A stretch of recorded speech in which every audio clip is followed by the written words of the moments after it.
Well, hello, Morenci. So today we're going to be looking at building an incline plane for one of the middle school teachers.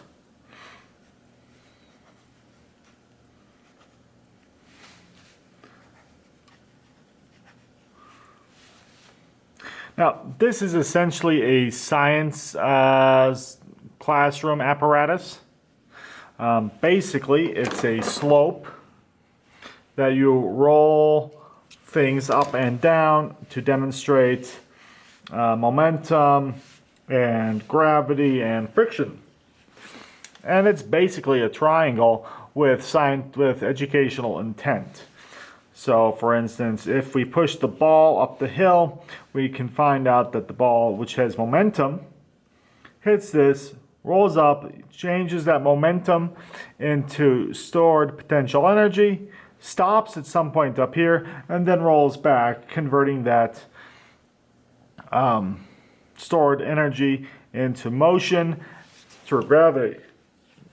And so we can actually do a lot of education using this basic idea. Well, in order to do that, you have to have an actual object that you can roll balls up and down, or little matchbox cars or whatever. So we need to build something like this. So let's go figure out how to do that.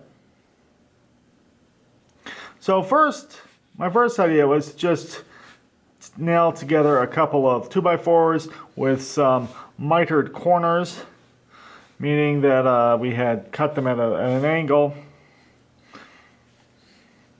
and it would look like something like this. And then I'd probably put some feet off to the side. So looking at it from the front, we'd have something like this with these little feet hanging off the back end like that, and that this would work.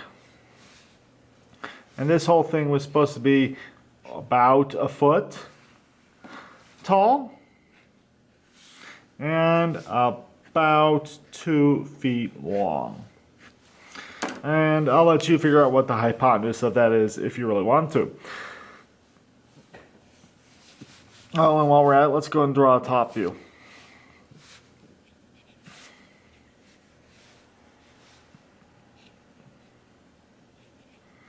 Anyway, so like I said, this is my first idea. And you know what? It would have worked. But I decided to try something a little bit more challenging. So I basically built the same thing, only instead of just nailing the pieces of lumber in line like this, what I did is I created an L out of pieces of essentially 1x2. And I had a couple of little 1/2-inch pieces of plywood that I nailed here on the other side to create a gusset.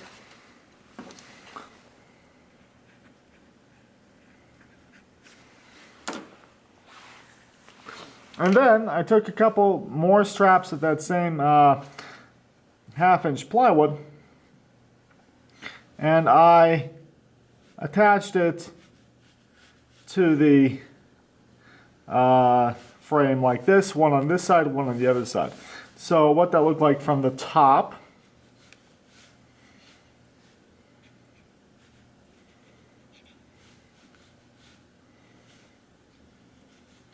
is something like this.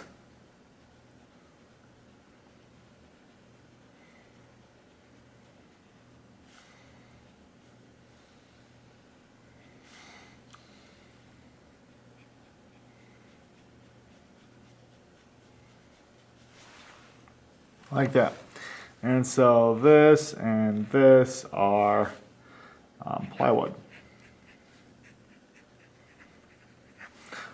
And so the reason I like this better than this is that it allows us to capture the ball properly. So if we've got a ball running down a surface and we've got a rail here and a rail here, that ball isn't going to try and roll this way or this way, it's only going to try and roll in line with these two rails.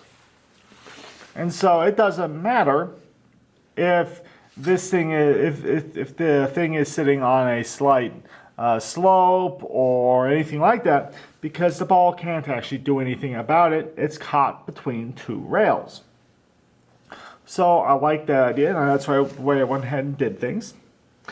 But you know, that just wasn't good enough. We needed more. I needed to be able to really help those students learn. So the next thing I did was I went ahead and applied some measurements to the hypotenuse. And so I measured vertically down the line so we could track the ball's progress in a vertical manner, basically showing that it was moving downhill or uphill. And I also applied a different type of measurement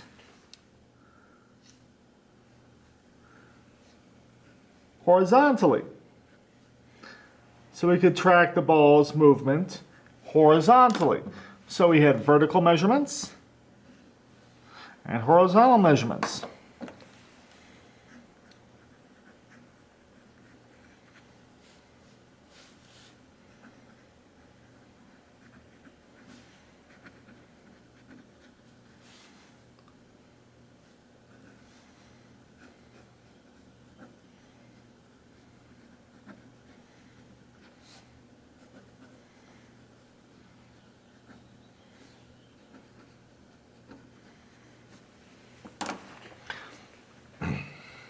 So again, this would allow us to check for gravity, and this would allow us to check for things like friction.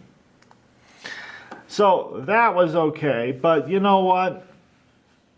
They might want to use Matchbox cars instead. And a little piece of 1/2-inch plywood isn't going to do that very well.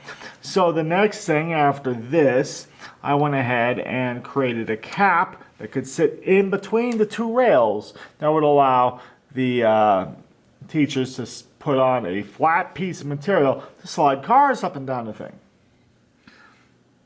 So that would look like this.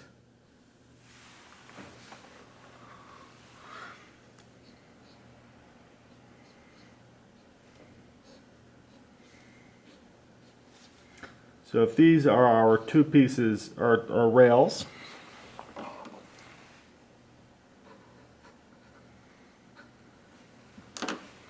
I then had a piece of lumber that would sit right here. And over the top of that, I had another piece of plywood.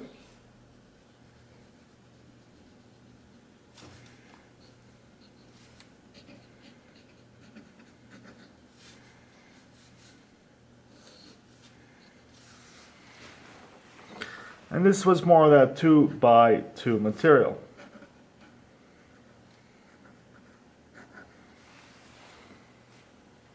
And so this would sit in there. And then of course we needed a sort of a piece of plastic or something to lay off, to nail to this, so that we could put this on the floor and anything could slide up or slide evenly and smoothly off. And so that is our incline plane build. This would be a good thing to make your physics teacher if you needed a little bit of extra credit or wanted to help her out. An incline plane is a very popular thing for the teachers in the area. They like to do that type of physics experiment. Anyway, my name is Mr. Hilpert. I hope that you enjoyed this little sketch. If you did, go ahead and like and subscribe over here. Watch other videos over here. And of course, leave your comments and ideas below so that I can go ahead and make those drawings. See ya. Have a great day.